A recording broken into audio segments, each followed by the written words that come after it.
Esta é uma gravação oficial do culto de celebração da Igreja Batista Missionária C4. Bom culto. Entretanto, nisso que lhes vou dizer, não os elogio, pois as reuniões de vocês mais fazem mal do que bem. Em primeiro lugar, ouço que quando vocês se reúnem como igreja, há divisões entre vocês, e até certo ponto eu o creio. Pois é necessário que haja divergências entre vocês para que sejam conhecidos quais dentre vocês são aprovados. Quando vocês se reúnem, não é para comer a ceia do Senhor, porque cada um come sua própria ceia sem esperar pelos outros. Assim, enquanto um fica com fome, outro se embriaga. Será que vocês não têm em casa onde comer e beber? Ou desprezam a igreja de Deus e humilham os que não têm? Que lhes direi? Eu os elogiarei por isso? Certamente que não, pois recebi do Senhor o que também lhes entreguei, que o Senhor Jesus, na noite que foi traído, tomou o pão e, tendo dado graças, partiu e disse: isto é o meu corpo, que é dado em favor de vocês, façam isto em memória de mim. Da mesma forma, depois da ceia, ele tomou o cálice e disse: este cálice é a nova aliança no meu sangue. Façam isso sempre que o beberem em memória de mim. Porque sempre que comerem deste pão e beberem deste cálice, vocês anunciam a morte do Senhor até que ele venha. Portanto, todo aquele que comer o pão ou beber o cálice do Senhor indignamente será culpado de pecar contra o corpo e o sangue do Senhor. Examine-se cada um a si mesmo, e então coma do pão e beba do cálice, pois quem come e bebe sem discernir o corpo do Senhor, come e bebe para sua própria condenação. Por isso, há entre vocês muitos fracos e doentes, e vários já dormiram. Mas, se nós tivéssemos o cuidado de examinar a nós mesmos, não receberíamos juízo. Quando, porém, somos julgados pelo Senhor, estamos sendo disciplinados para que não sejamos condenados com o mundo. Olha para o seu irmão e diga assim: essa palavra, aquele sorriso final, esta palavra, olha, será muito preciosa para nós dois. Amém? Antes de você tomar assento, dê pelo menos 2 abraços em quem você ainda não tinha visto hoje. E diz uma palavra de amor, de carinho a esse irmão, a esse.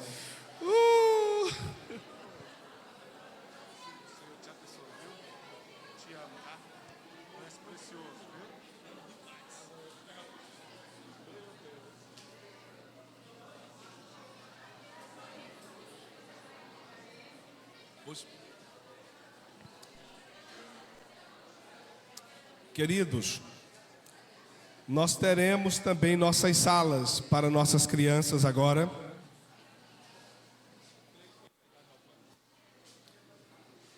Nossas crianças de 2 a 11 anos, se os pais puderem, levem lá no primeiro andar, por gentileza.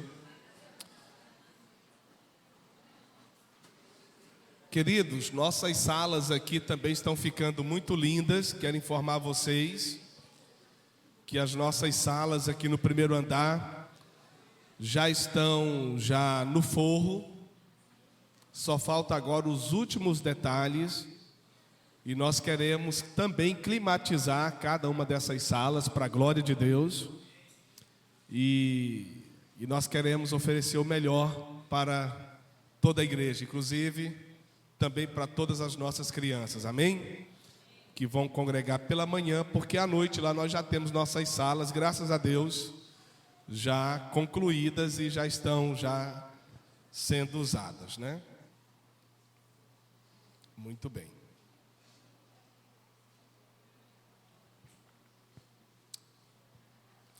Eu gostaria que você permanecesse com a sua Bíblia aberta. Gostaria que você permanecesse com a sua Bíblia aberta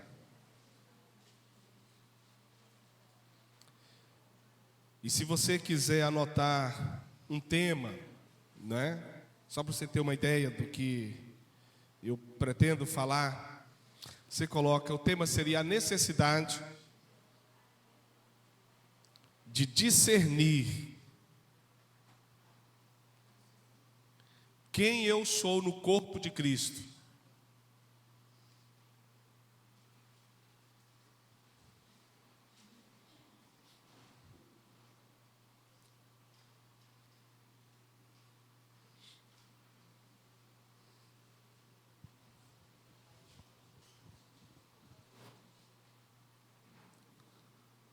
A necessidade de discernir quem eu sou no corpo de Cristo.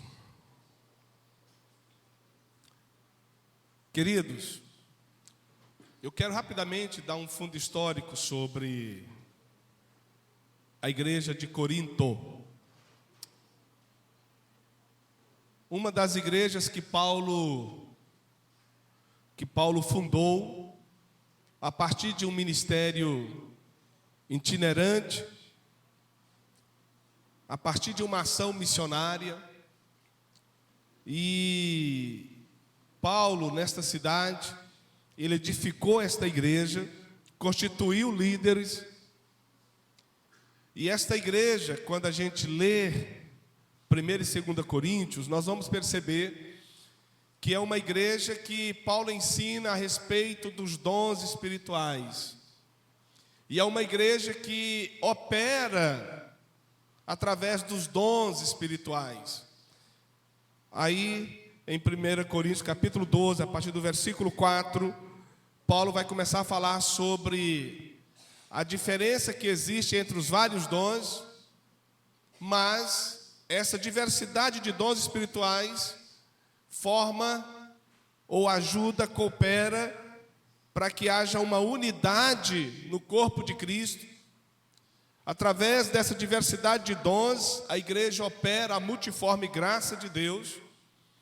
Isso gera unidade, serviço, relacionamentos.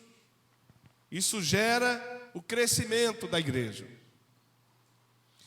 Mas é verdade também que na igreja de Corinto havia alguns problemas, como há ainda hoje, não é?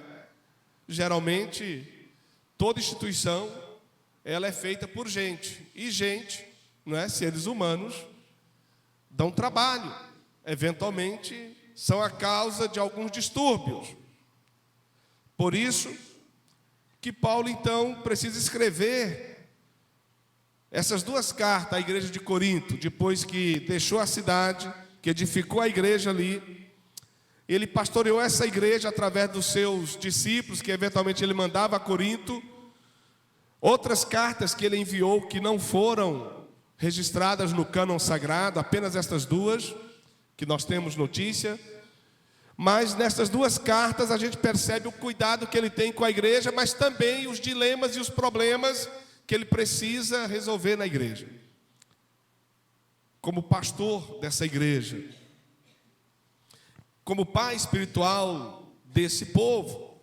E um dos problemas que foi detectado na igreja de Corinto é que, por ocasião da celebração da ceia do Senhor, que era uma ocasião em que todos eles deveriam, não é, manifestar sobretudo esse espírito de unidade, de estar juntos, de participar do corpo de Cristo, tomando do pão, bebendo do cálice, de maneira espiritual, solidária, igualitária, deu ocasião a manifestações carnais das mais egoístas possíveis. Por exemplo, os irmãos que tinham mais condições levavam para aquela reunião que seria a ceia, levavam para aquela reunião ostentando os seus recursos.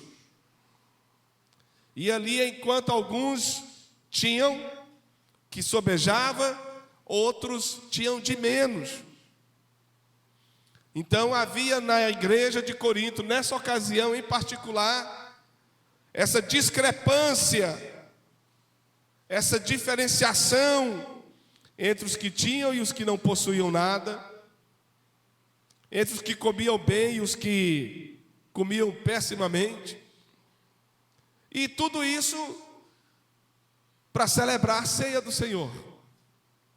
Um momento tão espiritual, porque como Paulo diz, nós devemos fazer isso em memória do Senhor, anunciando sua morte até que Ele venha. Então, ao mesmo tempo que você não pode esquecer de falar de que um dia Cristo morreu por todos nós, como única condição para a nossa salvação, você também não pode deixar de falar que Ele ressuscitou.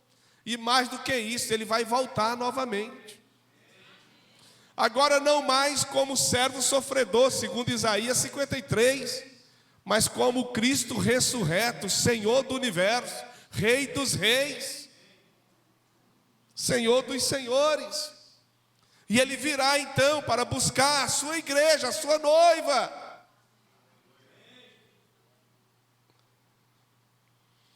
E aí nessas ocasiões da ceia era lembrado isso, de que Jesus tinha morrido por nós como sacrifício agradável a Deus, como condição única para a nossa redenção, mas também anunciava que Ele tinha ressuscitado. Anunciava-se também que Ele voltaria para buscar para si os seus. Era anunciado isso. Mas quando chegava esse momento de ministrar, muitos dos irmãos estavam embriagados na igreja. Imagine uma cena dessa. A ceia do Senhor, irmãos, veja bem, ela sempre se deu em um momento de comunhão ao redor de uma mesa. Na última ceia que Jesus realizou com os discípulos, naquele cenáculo, naquela casa, Ele ceiou ao lado de uma mesa com os 12. Inclusive Judas estava naquele momento. Foi ao redor de uma mesa, e eles primeiro jantaram, possivelmente jantaram, deve ter sido à noite. Eles jantaram e logo depois eles cearam. Aqui na igreja era como se fosse uma grande comunhão. E nessa grande comunhão, cada um levava a sua refeição. E aí, os que tinham mais levavam muito mais. Mas não era para socializar, infelizmente. Não era para compartilhar, infelizmente. Não era para colocar à disposição dos que tinham de menos ou que não tinham nada, infelizmente. Mas como? Para se apresentar, ostentar que tinha, que podia. E nisso, muitos comiam demais e bebiam demais, inclusive alguns terminavam embriagados. Paulo está reprovando isso. Se vocês lerem o contexto que antecede, Paulo os elogia por algumas atitudes, mas nisso aqui, Paulo diz, nisso tudo aqui, eu não posso elogiar vocês, porque vocês estão reprovados. Na manifestação dessa unidade, vocês estão reprovados, porque eles não estavam sendo capazes de compartilhar uma refeição uns com os outros. E aí, queridos, o que isso tem a ver com a nossa vida espiritual? Amados, o apóstolo Paulo aqui, ele diz que nós devemos discernir, nós devemos entender, compreender o corpo de Cristo. Em Efésios, o apóstolo Paulo diz que Cristo foi constituído cabeça desse corpo. A igreja do Senhor Jesus não são os megas, luxuosos templos construídos por aquelas organizações religiosas que têm mais dinheiro. A igreja do Senhor não é esse espaço físico. A igreja do Senhor, na verdade, somos nós. E todos nós somos membros do corpo de Cristo. O apóstolo Paulo vai dizer no capítulo 12, no versículo 13, que nós somos membros deste corpo e por isso nós somos interdependentes uns dos outros. Porque o olho esquerdo não pode dizer ao direito, eu não preciso de ti, nem o ouvido direito dizer ao esquerdo, eu não preciso de ti. porque nós dependemos uns dos outros. É na unidade do corpo, é na comunhão, é na celebração desse corpo que nós somos mais fortes, que nós iremos mais longe, que nós faremos mais. E sabe, a igreja que o Senhor habita, ou onde Ele tem prazer de estar, não é no espaço físico. Nenhum templo, por mais mega luxuoso que seja, ele atrai a Deus. O que atrai a Deus, na verdade, é essa unidade, essa comunhão que nós geramos por sermos parte do corpo de Cristo. E quando nós entendemos isso, que nós estamos no corpo de Cristo, ainda que como membros, eventualmente mais simples, mas temos nossa importância. O apóstolo Paulo fala sobre isso. Por mais que o membro de um corpo seja simples, ou que se julgue simples, este membro, se ele for amputado do corpo, o corpo sente a sua ausência. Então todos nós temos uma importância no corpo. Todos nós cooperamos para o bem desse corpo, quando de fato nós fazemos aquilo que é para fazermos. E nessa diversidade de agir, de atuar, de fazer, nós cooperamos para o bem de todo o corpo. Agora, muita gente está nesse corpo, mas não entendeu o que é o corpo de Cristo, e nem tampouco a sua importância e o seu fazer nesse corpo. Cristo é o cabeça do corpo. Ele dá o direcionamento. Todas as ações do corpo devem ser movidas pelo cabeça. Eu estava dizendo essa semana no discipulado com alguém que a nossa mente coordena todo o nosso ser. Essas ações que eu estou fazendo aqui, tudo isso aqui é minha mente que está coordenando. Então Cristo, Ele dá a direção para o corpo. A direção vem do cabeça, como diz o Salmo 133. O corpo segue o comando. Nós somos membros deste corpo, do corpo de Cristo. Essa é a igreja do Senhor. Nós somos a igreja do Senhor. A igreja do Senhor é feita de gente que teve uma experiência do novo nascimento, que ouviu o evangelho da salvação, Efésios 1, 13 e 14, ouviu o evangelho da salvação e tendo crido nele, fostes selados pelo Espírito Santo. Então nós ouvimos o evangelho da salvação, cremos nele e fomos marcados. Eu jamais vou fazer uma tatuagem no meu corpo, porque eu já estou marcado. Não é no exterior, eu estou marcado de dentro para fora. Há muita gente na igreja, quem já chegou assim, tudo bem, mas há pessoas dentro da igreja que um dos grandes sonhos dela é uma tatuagem. Irmãos, vai chegar o dia do mundo em geral ser tatuado pelo número 666, a marca do anticristo, a marca de Satanás, conforme diz Apocalipse. Mas quem estiver tatuado por dentro, marcado, selado,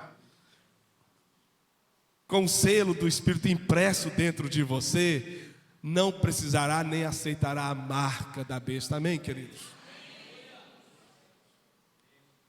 Essa onda mundial de tatuagens, irmãos, isso de alguma maneira vai cooperar para que as pessoas também não resistam a mais uma tatuagem. Mas você que é parte do corpo de Cristo, você já está selado pelo Espírito Santo.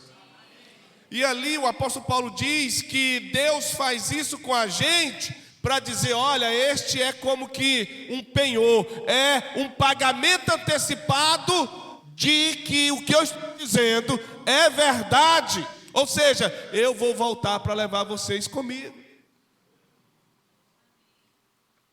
Então essa marca é uma maneira do Senhor dizer: olha, isso vai acontecer.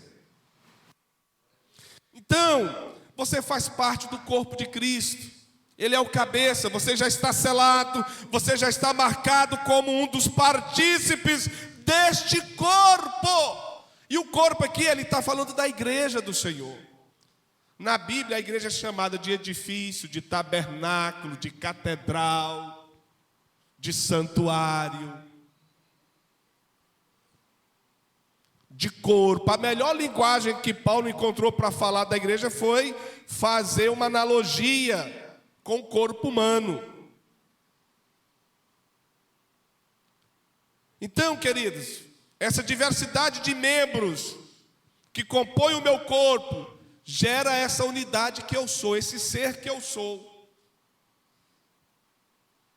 Então, por mais que eu e você sejamos diferentes nos gostos, nos sabores, nos cheiros, nas aptidões, nas paixões, nos dons, nas vocações, no chamado, mas nós fazemos parte do corpo de Cristo, do mesmo corpo, e estamos a serviço do mesmo Senhor.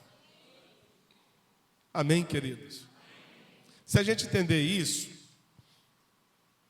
nós vamos abrir não só o coração, mas também nossas mãos para o próximo. Amém, queridos? Para compartilhar com ele ou com ela aquilo que o Senhor tem nos dado, desde a fartura da nossa mesa, a compartilhar os dons, os talentos, as habilidades, porque tudo vem do Senhor. Paulo diz isso, porque dele, por ele e para ele são todas as coisas. Você é só um instrumento que Deus usa, que Deus dá o privilégio de ser usado por ele. Quem está entendendo, queridos? Nada é nosso, isto é meu. Não, você administra. O Senhor colocou à sua disposição por um tempo, porque quando a gente eventualmente partir, se o Senhor não voltar, antes da gente partir, quem leva alguma coisa para a eternidade? Paulo diz que ele só leva os frutos de nossas mãos, aquilo que fizemos, e a gente vai fazer para o Senhor, mas sempre quem será beneficiado será alguém. Quando eu sirvo alguém, quando eu amo alguém, aconselho alguém, ganho alguém para Jesus, consolido uma pessoa, quando eu visito, quando eu ligo, quando eu ouço, quando eu choro com alguém, quando eu alegro alguém, quando eu abençoo, elogio alguém, eu estou servindo ao Senhor. Essa é a minha mentalidade, e essa é a sua também, amém, queridos? Agora alguém está sendo beneficiado, porque eu tenho esse entendimento de que eu sou de Cristo, tudo que eu faço é para Ele. Se eu faço para Ele, eu vou fazer para as pessoas com essa compreensão. Elas, serão beneficiadas. Mas o meu serviço, a minha recompensa, é o Senhor quem dá. Então, queridos, todas as vezes, Paulo diz que a gente participa da mesa do Senhor, sem discernir que nós somos parte desse corpo, e como tal, nós devemos viver para o benefício do corpo, servindo uns aos outros. E os mandamentos que nos estimulam, que nos encorajam, que nos desafiam e que nos ensinam a isto, são muitos. Amar uns aos outros é para o corpo, é para todos os membros. Perdoar uns aos outros, para todos os membros do corpo. Aconselhai-vos uns aos outros, é para todos os membros do corpo. Carregai os fardos uns dos outros, é para todos os membros do corpo, suportando-vos uns aos outros em amor. Aí você pensa assim: eita, meu Deus, então eu tenho que aguentar mesmo aquele irmão. Ei, Jesus. Não é nesse sentido negativo. Suportando aí é dar suporte em amor. É claro que eventualmente o irmão é trabalhoso ou a irmã é trabalhosa, mas em amor você vai dando suporte, você vai investindo, aplicando fé, profetizando, ensinando, caminhando mais uma milha, discipulando, tendo mais paciência, perdoando, pedindo perdão, e você vai dando esse suporte até ele se tornar a imagem e a semelhança de Cristo Jesus. Em amor. Carregai os fardos dos outros, chorai uns com os outros, mas também celebrai uns com os outros. Tudo isso dentro do corpo. Os membros são interdependentes uns dos outros. Membros amputados apodrecem. Membros que se afastam da unidade, da comunhão do corpo, perde a vitalidade. São mais propensas a serem enredadas pelos enganos, pelas investidas de Satanás. Quem aqui estava no Tadel da Alegria, lá no centro, na semana passada, viram aquela peça, né? A 100ª ovelha, a perdida, a perdida. Há muitas pessoas perdidas.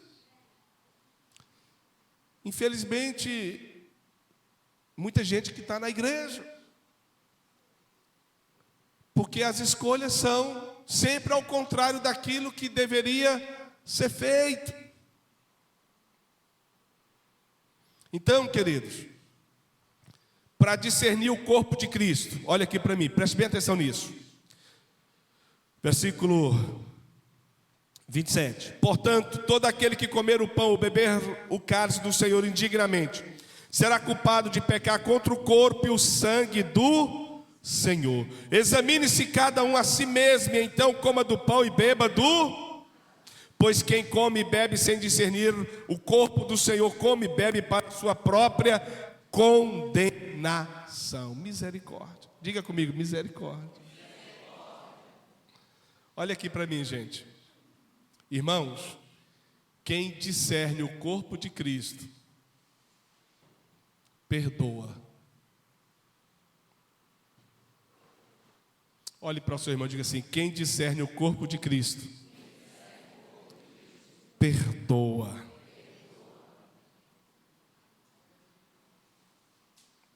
Quem discerne o corpo de Cristo, olhe para outra pessoa e diga assim: é capaz de pedir perdão, de se humilhar.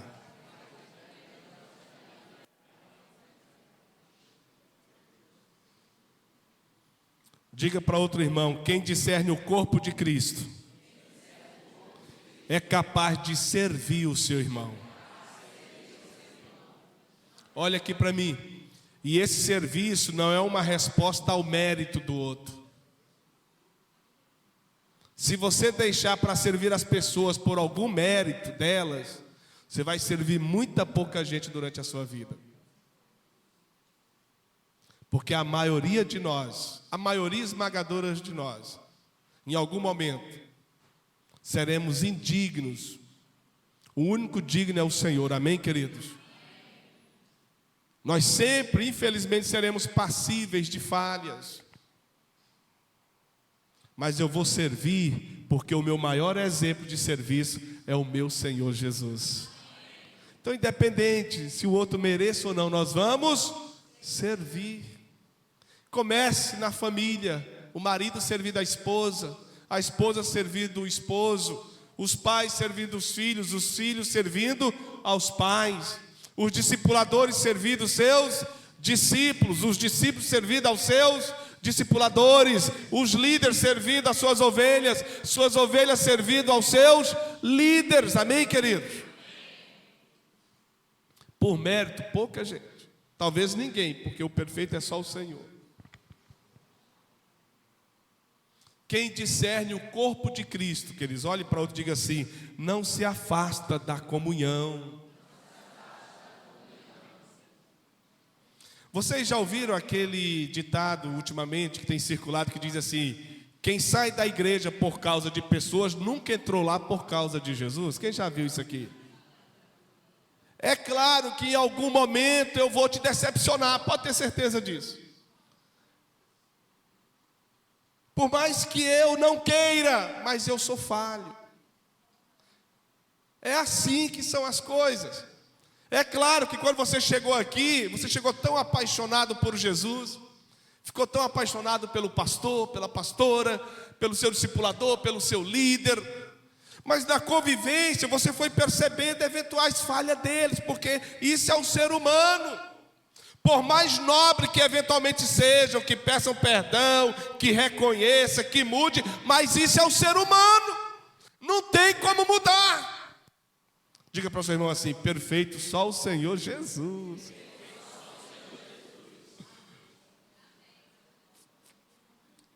Agora, o que você tem que fazer para não sair da igreja?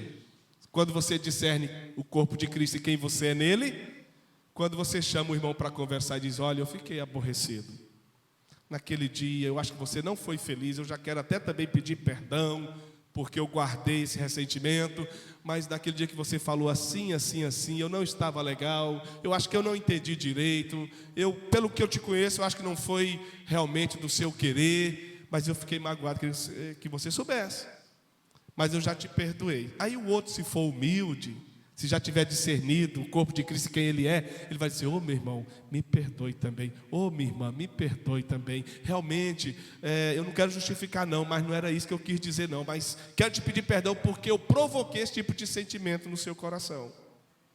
Aí você perdoa, pede perdão, o diabo é envergonhado e o nome do Senhor é glorificado. E você não precisa sair da igreja, porque você está nela por causa de Jesus. As pessoas Deus usará para te abençoar, e às vezes essas mesmas pessoas, nas falhas delas, elas serão para você um aprendizado. Aí lembremos-nos de Romanos capítulo 8, versículo 28.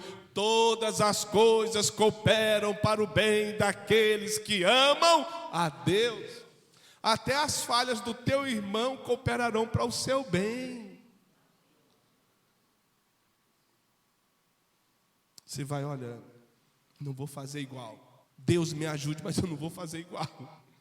Quando eu eventualmente discipular, não vou fazer assim. Quando eu liderar, Deus me ajude para eu não cometer esses mesmos erros.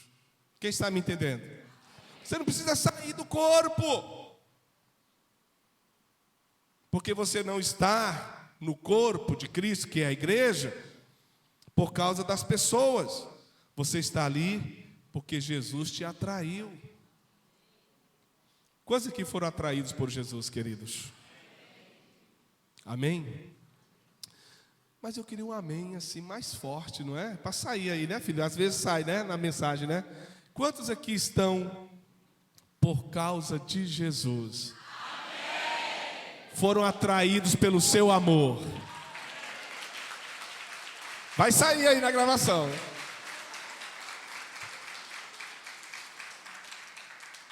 Então, você discerniu isso, não tem por que se aborrecer indefinidamente com essa pessoa. Peça perdão, conversa logo, resolve a questão. Você sai mais forte da situação, o nome do Senhor é glorificado na sua vida. Quando a gente perdoa, o principal beneficiário somos nós. Então, quando nós discernimos o corpo de Cristo, que é, sobretudo, esta unidade, esta comunhão, esse servir uns aos outros, esse viver em comum, é esse compartilhar dos benefícios da redenção, do sacrifício de Cristo na cruz. Quando nós compartilhamos isso em amor, nós participamos da mesa do Senhor, sem culpa,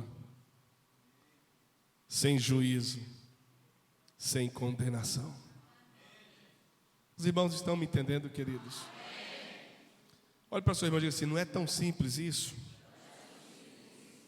Muito bem, quero ler novamente para encerrar. Portanto, todo aquele que comer o pão ou beber o cálice do Senhor indignamente, será culpado de pecar contra o corpo e o sangue do Senhor. Examine-se cada um a si mesmo. Isso aqui é pessoal, cada um precisa fazer essa autoanálise com a ajuda do Espírito Santo. E então coma do pão e beba do cálice, pois quem come e bebe sem discernir o corpo do Senhor, come e bebe para a sua própria condenação. Quando isto ocorre, quais são os desdobramentos, quais são as consequências? Paulo vai dizer no versículo 30: por isso há entre vocês muitos fracos e doentes. Aqui são fracos, né, na fé mesmo, doentes emocionalmente, espiritualmente, fisicamente, e vários já dormiram, alguns até morreram. 31. Mas se nós tivéssemos o cuidado de examinar a nós mesmos, não receberíamos juízo. Queridos, olhem aqui para mim. Ainda que você desconheça, presta atenção nisso, ainda que você desconheça algumas convenções sociais, ainda que você desconheça alguns códigos éticos, ainda que você desconheça alguns princípios bíblicos, mas quando você faz algo que não é legal, você nem precisa saber muito, mas dentro de você, a sua consciência, o seu interior, te diz alguma coisa. Não tem como passar. E sabe quem está falando com você? Dentro de você. No seu caso convertido, é o Espírito do Senhor.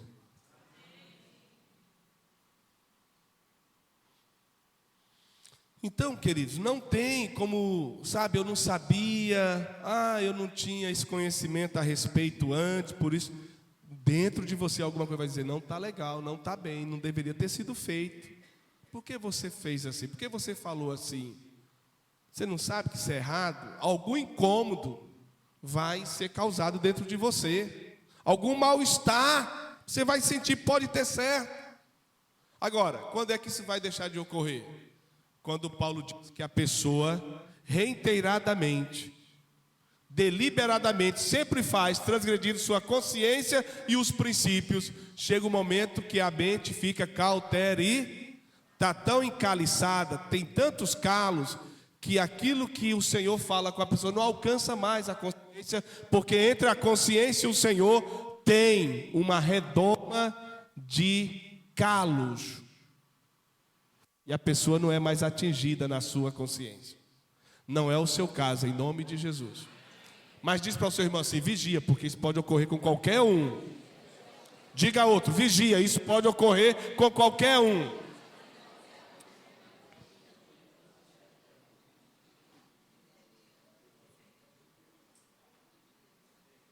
Agora, 32.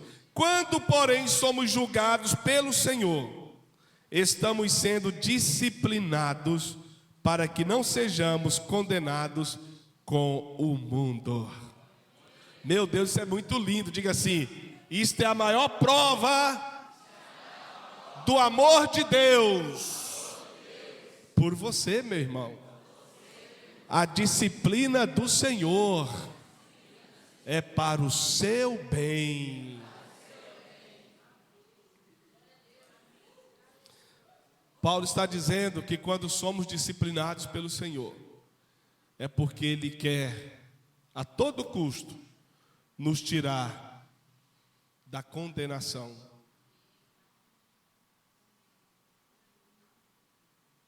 Isso é amor. Então, quando eu e você somos disciplinados pelo Senhor, saiba, irmãos, a disciplina, no primeiro momento, nós só olhamos para a dor que ela causa, para o constrangimento que ela traz. Mas com o tempo, a gente percebe o benefício que ela nos deu. Hoje eu sou tão grato a Deus pelas vezes que eu fui corrigido pela minha mãe. também pelo meu pai. Apesar de que a mão dele era muito pesada, mas também pelo meu pai. Os homens geralmente têm a mão um pouco mais pesada, né? É próprio da natureza masculina. Mas aquilo certamente, né, tirou a estatutice do meu coração. Então a correção, ela causa dor, mas ela traz um benefício maior, ela salva a pessoa da perdição. Irmãos, olha aqui para mim. Quantos de vocês aqui algum dia foram corrigidos pelos seus pais porque você chegou com alguma coisa em casa que disse que o coleguinha que tinha te dado? Quem aqui foi corrigido? Só eu? Ah, você também? Ah, você é tão novinho, mas você também? Rapaz, então tem muitos pais ainda que é da antiga, olha só. Pode baixar a sua mãozinha. Olha, aquilo que a gente diz que foi o coleguinha que deu, que nós achamos, talvez não foi bem essa história, não é verdade? Aí o pai, a mãe, que queria livrar a nossa alma no futuro, da perdição, das grades, do mundo da criminalidade, corrigiu no momento. Vai devolver. Eu vou lá com você. Quem foi que te deu? Era assim ou não era a criação? Hã? E quando a gente gaguejava e pegava e já corrigia, porque sabia que tinha sido alguma coisa diferente, não é? Nunca mais você fazia. Quem está entendendo? Agora hoje, infelizmente, muitos pais, por omissão, os filhos chegam com dinheiro, até com dinheiro diz que achou, como se dinheiro caísse do céu, não é? E os pais até são beneficiados, pegam, né? Aí daqui um pouco, quando descobrem, o filho está já envolvido no mundo da criminalidade. Às vezes já é tarde. Às vezes já é tarde. Queridos, por que o Senhor então nos corrige? Para que sejamos preservados da perdição, da condenação eterna.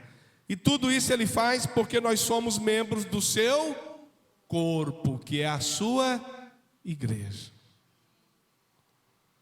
Amados, lembrem-se disso. Nós somos parte do corpo de Cristo, a igreja do Senhor, que é composta por todas as pessoas que já nasceram de novo, cujos pecados já foram perdoados, cujas vidas foram lavadas no sangue carmesim de Cristo Jesus, o Cordeiro de Deus. Você tem seu nome escrito no livro da vida, você faz parte da igreja do Senhor. Você só congrega aqui na Batista Missionária, nesse prédio, mas você é da igreja do Senhor Jesus Cristo. Essa igreja não comporta nome, nem batista, nem presbiteriano, nem... Não. Nós somos da igreja do Senhor Jesus Cristo. Por questão institucional, organizacional, somos da Batista Missionária, só isso. Mas temos essa mentalidade. Nós somos, sobretudo, da igreja do Senhor Jesus Cristo. Nós estamos entre aquela multidão que João viu quando teve a revelação do Apocalipse, quando ele pergunta: quem é esta multidão? E o Senhor diz a ele: são todos aqueles que lavaram suas vestiduras no sangue do Cordeiro. É claro que aquela multidão um dia, não é? Esteve congregando num templo, esteve servindo uns aos outros, esteve propagando, compartilhando, divulgando o Evangelho, consolidando pessoas, e por isso também está entre aquela multidão. Amém, queridos? Você faz parte também dessa multidão em nome do Senhor Jesus. Salva por Ele, liberta por Ele e preservada por Ele em amor e santidade. Isso é o corpo de Cristo. Queria convidar você para a gente se colocar de pé. Queria convidar o corpo diaconal que vai nos auxiliar em servirmos a ceia do Senhor nesta manhã.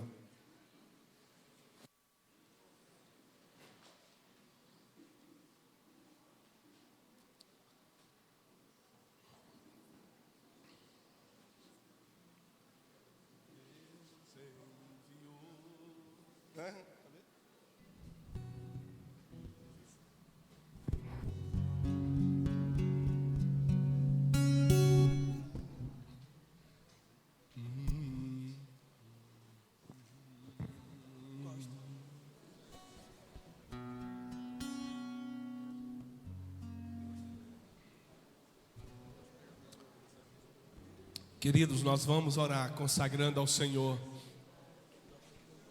o pão e o cálice.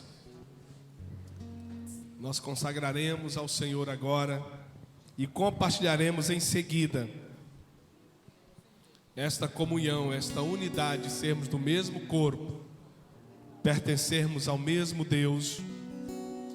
E eu queria ler com vocês, se puder, coloque aí no telão, Efésios capítulo 1, capítulo 4, versículo 3 a seguir diz assim. Eu quero ler a partir do versículo 1 também, tá bom. Como prisioneiro no Senhor, rogo-lhes que vivam de maneira digna da vocação que receberam.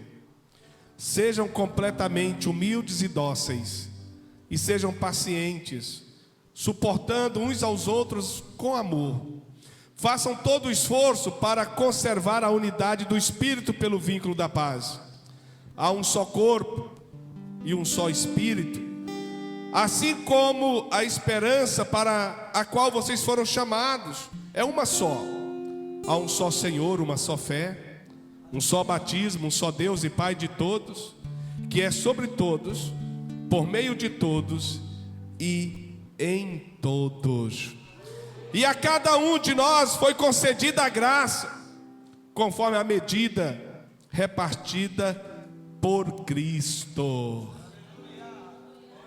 Somos partícipes da mesma graça. Amém, queridos? Estamos nessa unidade do corpo. Cristo é o cabeça. Feche seus olhos. Pai querido, nós agradecemos por esta manhã preciosa, por esse momento tão gostoso. Eu quero consagrar ao Senhor agora este pão, que passará a simbolizar o teu corpo, que naquela cruz foi ferido, que naquela cruz foi exposto à humilhação, ao desprezo, à vergonha, ultrajado pelo pecado, pela ingratidão e pela violência de nós, de todos nós. Senhor, mas eu consagro a Ti também este cálice, que simbolizará o Teu sangue, que fluía do alto da cabeça ferida pelaquela coroa de espinhos, do seu flanco, de suas mãos perfuradas, dos seus pés. E este sangue nos comprou, nos libertou da condição de escravos. Obrigado, Senhor, pelo sacrifício do Teu Filho Jesus na cruz. Mas obrigado também porque Ele ressuscitou ao terceiro dia. O Senhor Jesus está vivo, trazendo esperança, vitória, libertação, perdão, cura, santidade, proximidade, amor. Obrigado, Senhor. Pai, nós pedimos no poder do Teu nome que nos seja liberado o perdão, Senhor, pelos pecados que eventualmente temos cometidos, pelas falhas, Senhor, pelas inconstâncias. Senhor, tem misericórdia de nós, que ao tomarmos do pão e bebermos do cálice, não seja para juízo e condenação, Senhor, mas nós queremos, ó Deus, como partícipes desta mesa, fortalecer a nossa esperança de que um dia o Senhor virá. E agora não mais como servo sofredor, mas como Senhor e Rei, Todo-Poderoso, Santo Eterno, e que nos buscará para a vida eterna. Abençoa cada um dos teus filhos e filhas, Senhor, que tomarão do pão e beberão do cálice, em nome de Jesus. Glória a Deus.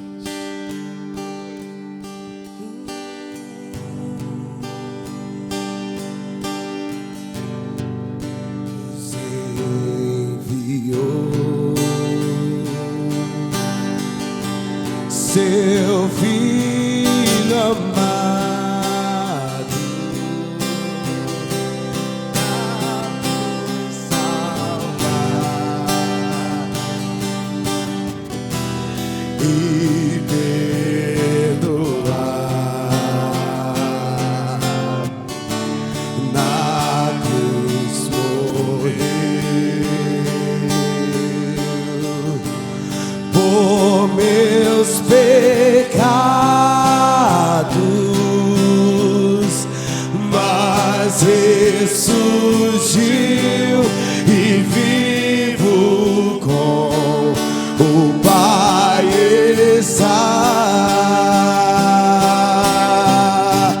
porque Ele vive. Posso crer no amanhã, porque Ele vive. Temor não há, temor não há, não há, mas eu bem sei, eu sei que a minha vida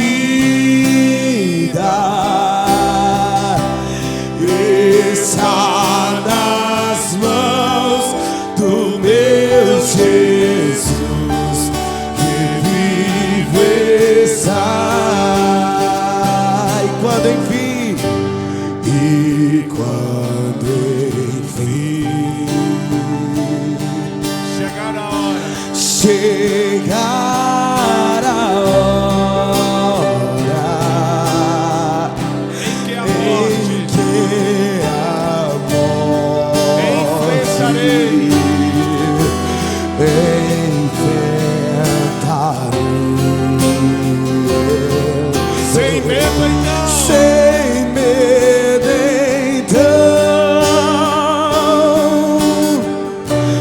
terei vitória, verei a glória do meu Jesus, que vivo está, porque Ele vive. Posso crer numa manhã, porque Ele vive. Temor não há, temor não há, mas eu bem sei, eu sei que a minha vida está nas mãos do meu Jesus, que vive está, porque Ele vive. porque Ele vive. Toda a igreja, só a igreja.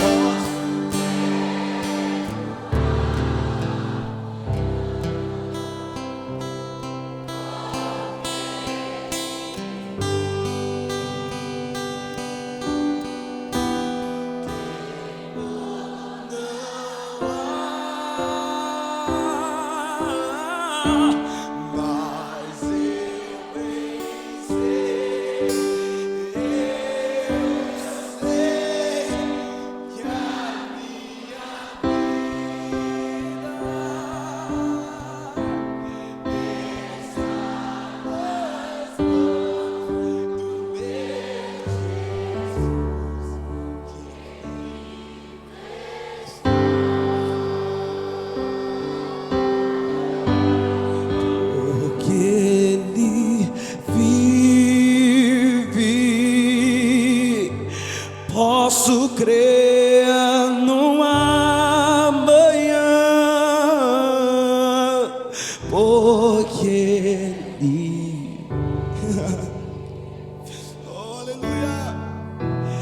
temor não há,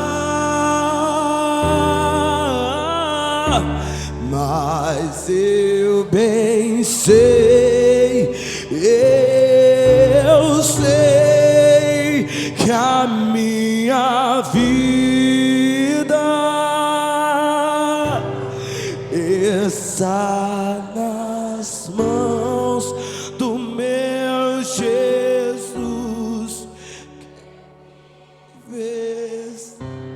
Aleluia, aleluia.